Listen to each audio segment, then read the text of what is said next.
Good morning. And RX Prince, came in quick with a comment. Pressed the button, saw his comment. So good morning, man. Appreciate it. Iraqi, no? Arak Prince, voila. Arak Prince. Good morning, good morning. And good morning, folks, to folks watching the stream. After the fact, of course, you can always catch the stream live Monday through Friday from 7 a.m. or so. Of course, you guys have to buffer our IEC and Caribbean time a little bit. I'm saying it's about 7:15 right now. Excuse me. But generally, about 7 o'clock, you can always catch the stream live, of course. For those who are watching after the fact, just FYI, we have an action-packed episode planned. But of course, I do have to tell you about YouTube Seejeanty. Got to tell you about that. We have some incredible content available to watch on there. Most recently, we took a look at Taxi Plus and Ref IET, two incredible services, one in Haiti and one also in Haiti, but you can access while you're stateside. Taxi Plus is a service being you can actually, while you're in the country, be able to zoop and zim and zap across the city of Petroville, Port-au-Prince, Delma, etc., with incredible, cheap, and affordable taxi service that with insured, background checked drivers, right? Rather than just taking a random one across the street, you never know.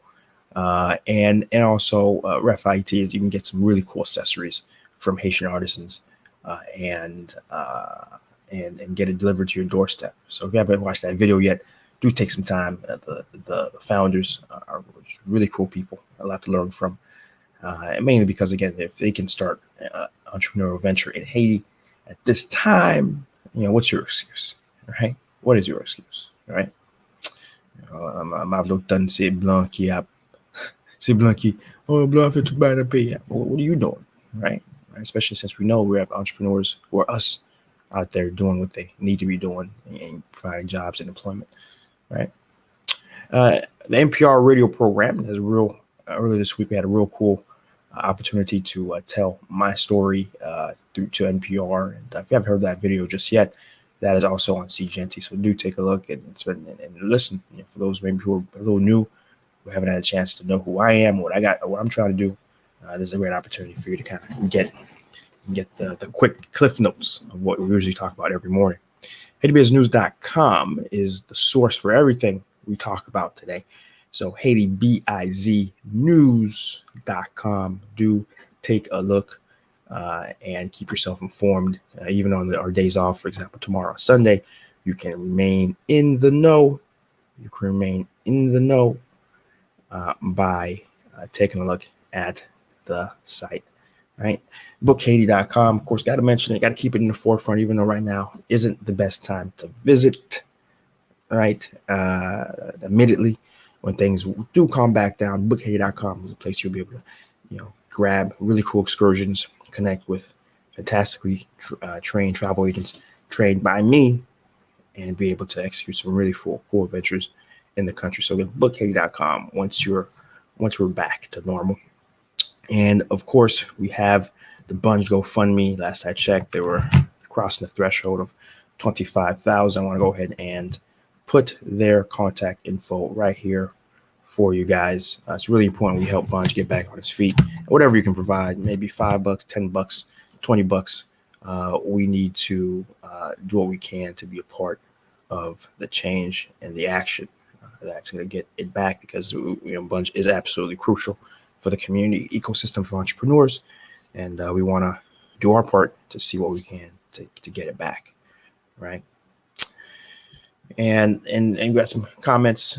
So we got G Darius. Good morning. I haven't seen you in a while, G Darius. 10. Good morning. Yeah, for sure, definitely appreciate seeing you back in here. It's been a while. And I keep saying, yeah, you know what? I'm optimistic. So Haiti has to change. Now, I don't know if 2030 is going to be that year, but it has to. And I think we being part of this conversation is going to help push the country to where it needs to be, especially if we take these conversations and we put them into actual action, which is really what my goal is for you guys to actually, decide on your own to, because I'm not here to convince anybody to come to Haiti. I say, si va la crase, ou abdi c'est Seejeanty qui voyo. So I'm not here to do that. But what I'm here to do, what I am here to do, is for those who have decided to ensure you guys have the greatest chance of success, and then to encourage those who have decided that it's possible, right? So let's talk about the updates today. News updates. Primarily, first and foremost, let's talk about the protests. We have to, unfortunately. And they continue. Yesterday was Dessalines Day, and even during normal times, I've seen Dessalines Day in Haiti to really be a day of protests and taking it to a level that's inappropriate. And yesterday was no exception. I am aware that several government facilities across the country was burned. Most notably, the Marie de Grecier, which is, I guess you can say, the city hall of the city of Grecier, was totally burnt down. What bothered me the most, truly, about this act of vandalism was the fact that I even saw garbage trucks being burned, and it's it's one thing to burn the building, and some other buildings, but to me personally, just in my perspective, seeing the garbage trucks burned really bothered me, because knowing how much trash is issued in the country, knowing that those trucks were donated, by the way, donated by international donors, they weren't even purchased, meaning that the Asian government doesn't purchase garbage trucks. So when you take something away that is such a distinct problem in the country, which is trash, and the capacity to collect it, again, that's just another act by, you can't call those who are doing it protesters or thugs, right? And of course, not representative of the entirety of the PEP that is suffering and trying to protest for a better life, right? It's done by a small percentage of folks who have no regard to anything, and so that was yesterday. Good morning to Larry Natalie over in IG. Good morning. Jeff May 87. Good morning as well. We're in there, IG. Additionally, we do have the international community continue to express concern over the situation in the country. We have China, Russia, Kuwait having expressed in the UN Council about the situation in Haiti, and the fact that there's the UN peacekeeping troops are leaving at a time when things are degenerating to very harsh conditions, and it's important to know who is actually standing up and saying something, and it certainly doesn't seem to be the core group, who are just really in a wait and see and quote unquote dialogue situation. Jovenel Moise, for his credit, was seen at the National Museum of Haiti, putting flowers down in the center to wreath of flowers to commemorate former Emperor Dessalines' contribution to an assassination, which happened yesterday, so many years ago, but that was only a part of what usually happens for the president on that day, because usually the president would go to Point Rouge, which is supposed to be the site where Dessalines was assassinated, in the Port-au-Prince area, just a bit north of where the National Museum is. And then many, usually presidents per tradition, go to Machen Dessalines, which is the city in the Artibonite Valley, to commemorate, to do the final piece of commemoration for our first leader, and finish the finish line in our independence war against France. But of course, he wasn't able to do that given the situation of the country. He wasn't able to go to Point Rouge nor Machen Dessalines. Right. So those are the overall updates. The protests still ongoing, still going on. This week's about to end. Still ongoing, with a little sign that things are going to be better. Right. So we'll keep an eye on things and continue to report those to you, right? Um, Next news story: no Ebola. No Ebola today. I just that's the top news story coming in for today. There were reports that there was Ebola in Haiti. In fact, had a few sources reach out to me and to ask me about my take, and so I was like, "What?" And so I had to double check that with my sources. And can confirm that that was fake news based off some real news. And so what happened was we had some relief workers who were working out of Congo who got on a flight to come to Haiti, and thus protocol per Ebola or any disease at the Ebola level. Anybody anywhere where the destination of the person where they're going, it has to be announced to that airport that you have someone coming from an Ebola country. The person was coming from Congo, the Democratic Republic of Congo. And so the receiving airport can take the necessary precautions and follow up with the person to ensure that, there isn't a spread of Ebola, right? And so that was reported to the Haitian National Airport. And, through the telephone game that came from one person to another, some random person on Facebook put, "There's Ebola in Haiti," and the airport's being quarantined, which isn't the case. Simply, what was happening was protocol, which is if I were to travel to Congo right now, that is experiencing an Ebola outbreak, come back to America, the destination airport, in this case for me, typically was Miami or Fort Lauderdale, would get a notice by the World Health Organization that says, "Hey, you have somebody coming from an Ebola country, do take necessary precautions." And in our case, in Haiti's case, the individual visiting was provided a let's see, we got disconnected on Facebook.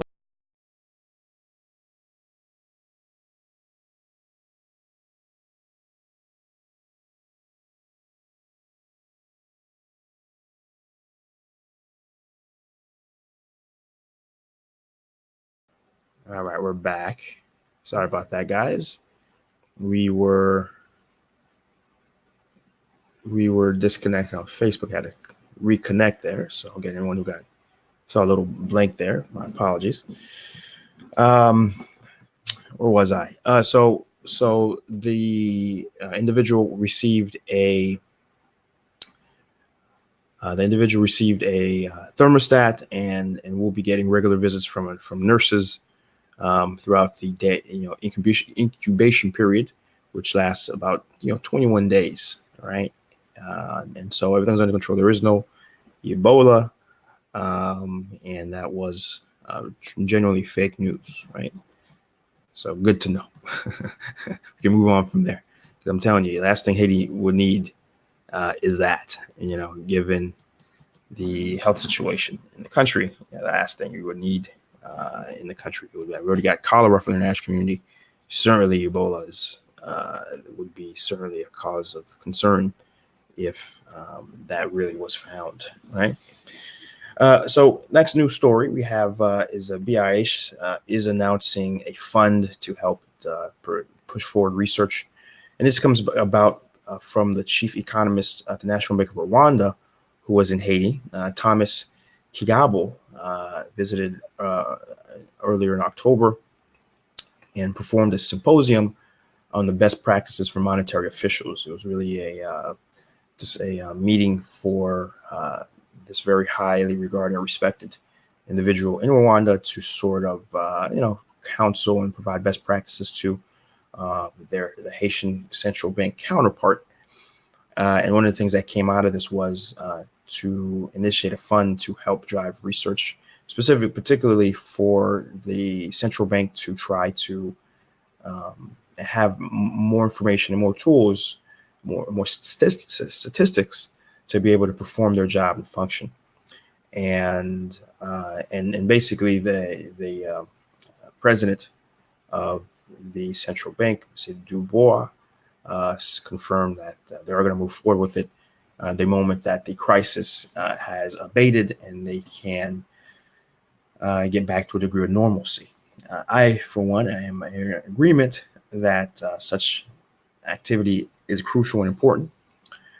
Primarily, and I can tell you too that the central bank, for its credit, to me, from the outside looking in, seems to be perhaps the only institution in the country that not only functions in a manner that is internationally acceptable, but additionally does um, function with a degree of, uh, I guess you can say, what I'm looking for is, when you think ahead, that right, they do that. They think ahead. In many of the conversations I've had an opportunity to see from the head of the central bank, has always been forthright and really performing the actions that if all the Haitian state departments performed, I certainly would think we would be in a much better situation overall. Now, to be fair, the central bank really has no proactive. There we go. Forward thinker, proactive. I appreciate that, guys, in the chat.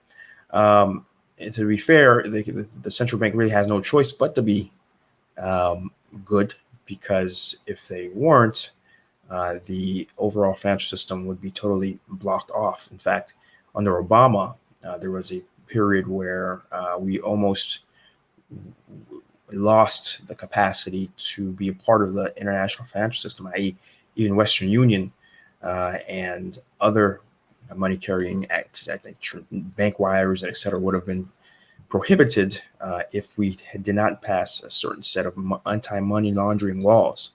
And even that, for the parliament to actually do that job of ensuring that we stay within the international banking system, we came to the wire. I think we've been past a deadline, and then the parliament had to actually reconvene, do an emergency session, and then pass the laws necessary to keep us in congruency with the international banking system. And that just goes to show you truly that there's something wrong with. Again, a lot of folks will ask me, Chris, why isn't PayPal in the country? PayPal is in the country because the parliament hasn't voted the laws necessary for PayPal to function in the country. Example. PayPal is in the country because one of the things PayPal needs to function, one of the vehicles that it needs, is electronic signatures. Just so you know, electronic signatures are not legally acceptable in the country as to sign documents, may they be financial or legal. Electronic signatures are not accepted. In fact, they're in so much that they're not included explicitly as something that can be used. It's prohibited, right? And for you to be able to sign electronic agreements that will hold in the court of law, PayPal needs to ensure that the country that they're doing business in has that in their books, and they don't have that. PayPal doesn't. Haiti doesn't have that. That's just one example out of a lot of other things PayPal would need in our legal environment to be able to function, and that's why we don't have it, right? And that all goes back to our parliament. Of course, we're in the streets trying to get the president out, and I'm in agreement he should leave. But I always say, individually to people, that the day Haiti really is on the path of change is when we're in the streets to, go against the parliament, the deputies and the senators who aren't doing a thing and voting any laws. Literally, there's a study done over the past 3 years. Only 7 bills were even introduced to the parliament to be voted on, right? And the last one being a bill that recognized, and that was passed, was a bill that recognized Kampa as a national heritage item, which certainly it is. But before, laws to support, financial reform, anti-corruption, right? Before passing the national budget, which wasn't passed the year prior, right? on and on and on. Amendments to the Constitution, all these things have not been pushed forward that could potentially help the overall situation. Right? So that's the news story of BRH. The final news story has to do with telecom. We have Digicel and Natcom, major telecom carriers in the country, lamenting and expressing the difficulty of being able to keep their system operational in the country, given the protest and crisis. Digicel, for example, has quoted that they've had over 80 to 100 sites down for any given day, and trying to get to them has been almost impossible. This is relative to the 30 to 60 sites that are typically down.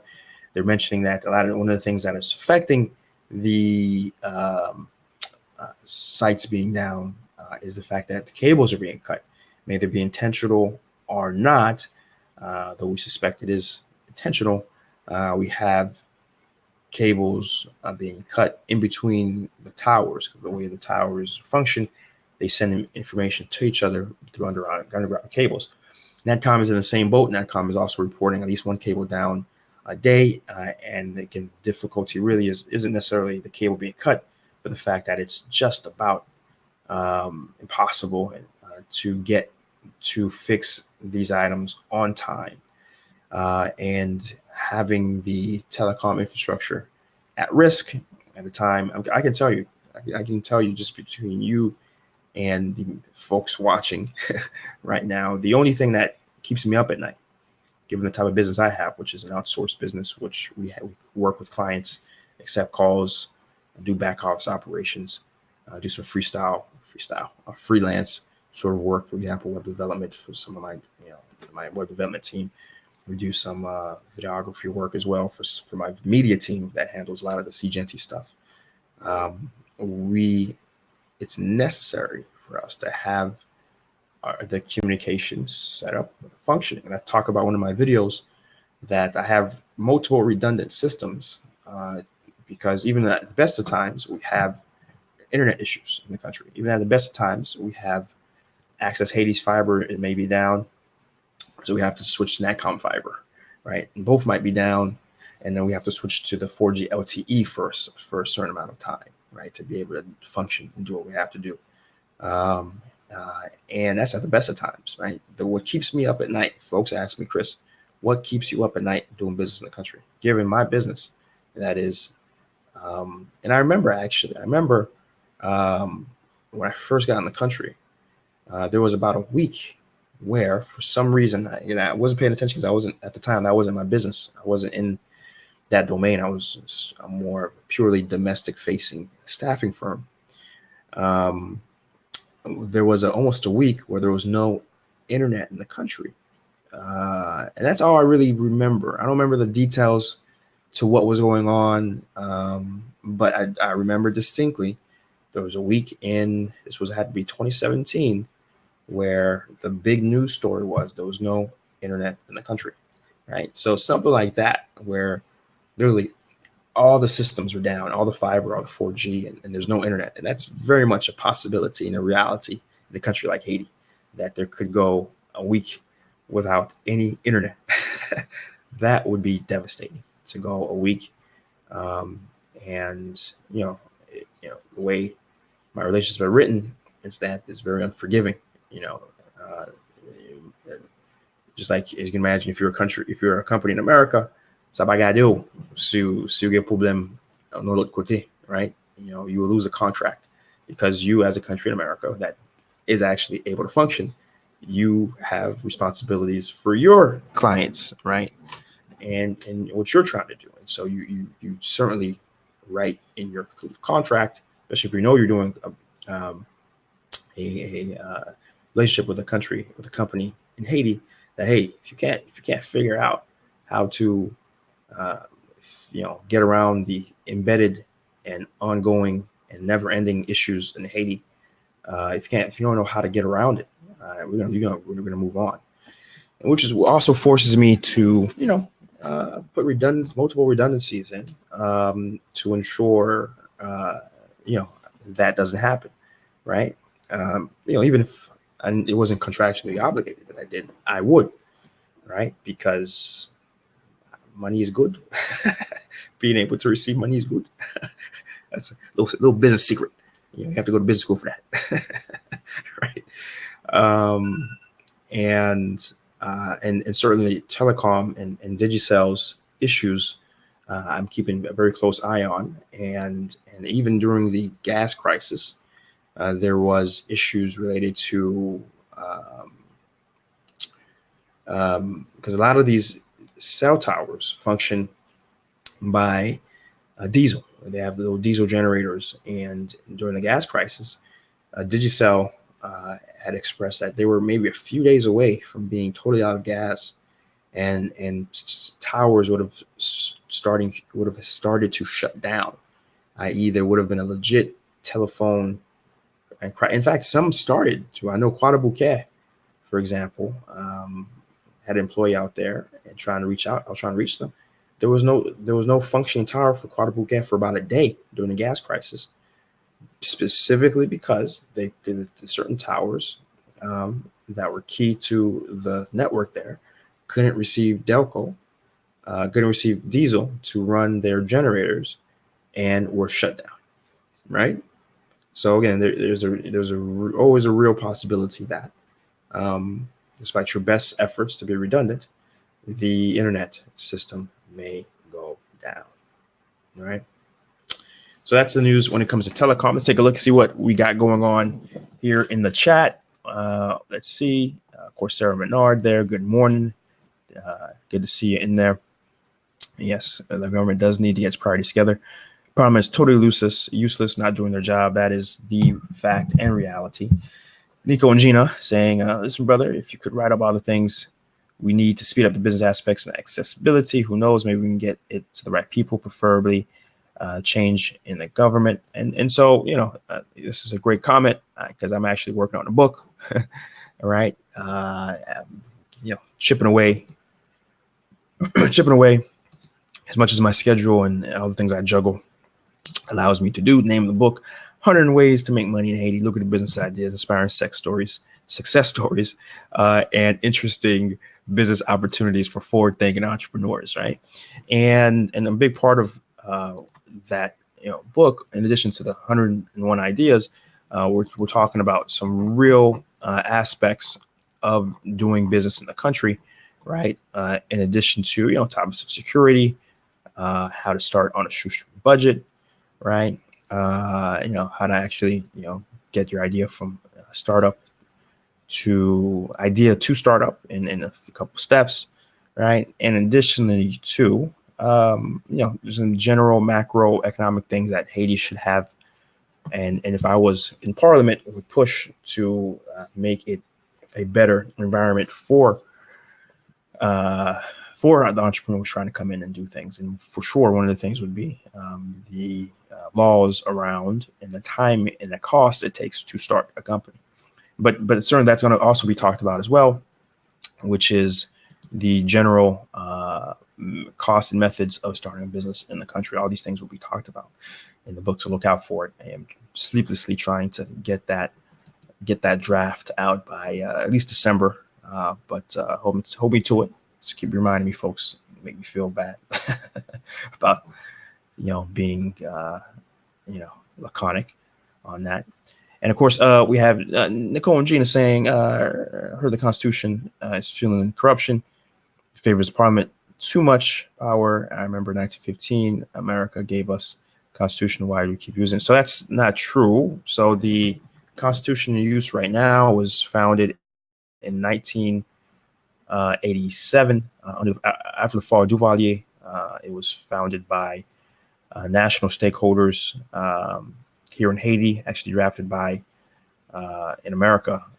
by Haitians in America first, and then it was modified by several Haitian domestic parties, and with the goal of really the only thing they had primarily in their mind was preventing another dictator. And so they put a lot of power in the hands of Parliament, further stripped the executive branch by putting a prime minister who is beholden to the Parliament, and um, and that's and that should have worked if the parliament actually did their jobs, and instead they play a shell game saying that, well, we can't do our jobs because the president's bad for whatever reason, right?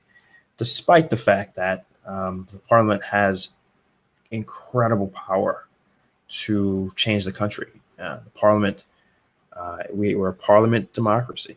We're not an executive democracy. The president is only a figurehead. The president only has the power to nominate, and the parliament has full right to disable his nomination at any time, do a vote of no confidence, remove the prime minister, and thus totally revoke the government.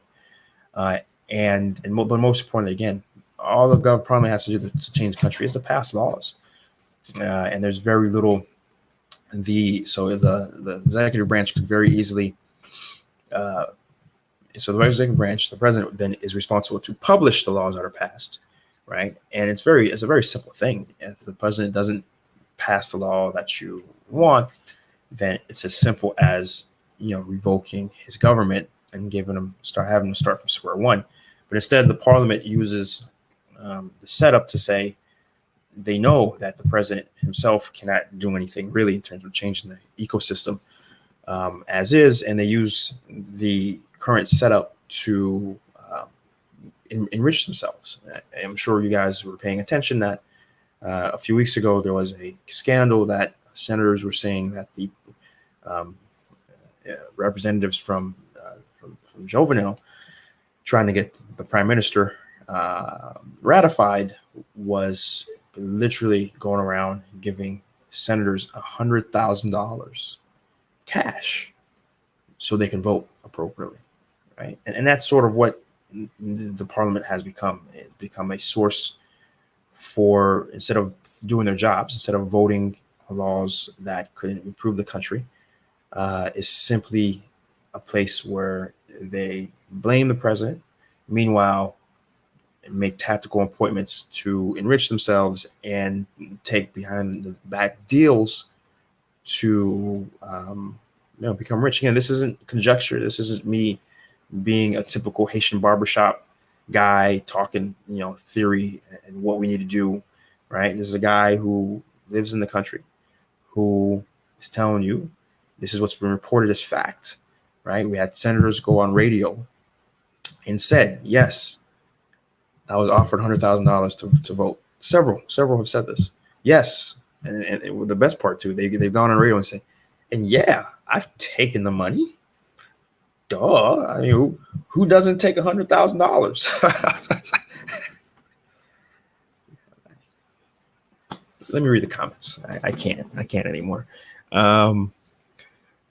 So good morning, Pierre Paul, always consistent. Good morning, my brother. Always happy to see you and read your responses.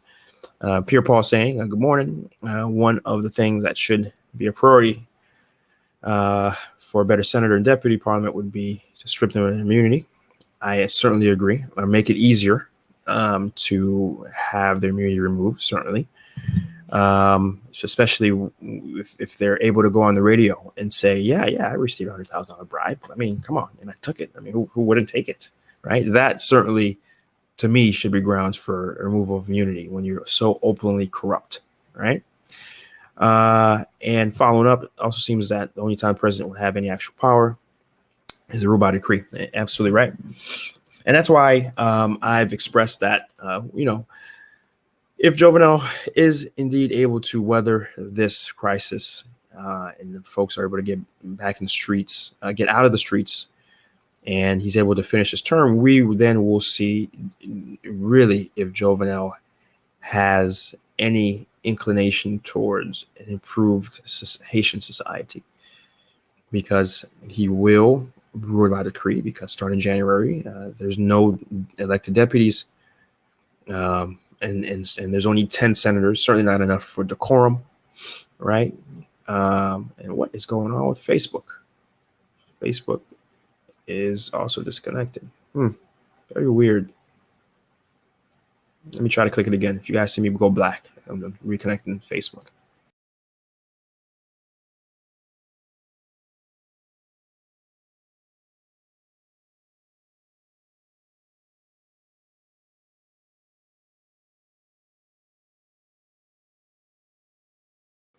All right, I'm back. Sorry about that. Hopefully that stays a little longer this time. I'm not sure what's going on with the app I'm using to stream. Sorry about that, folks.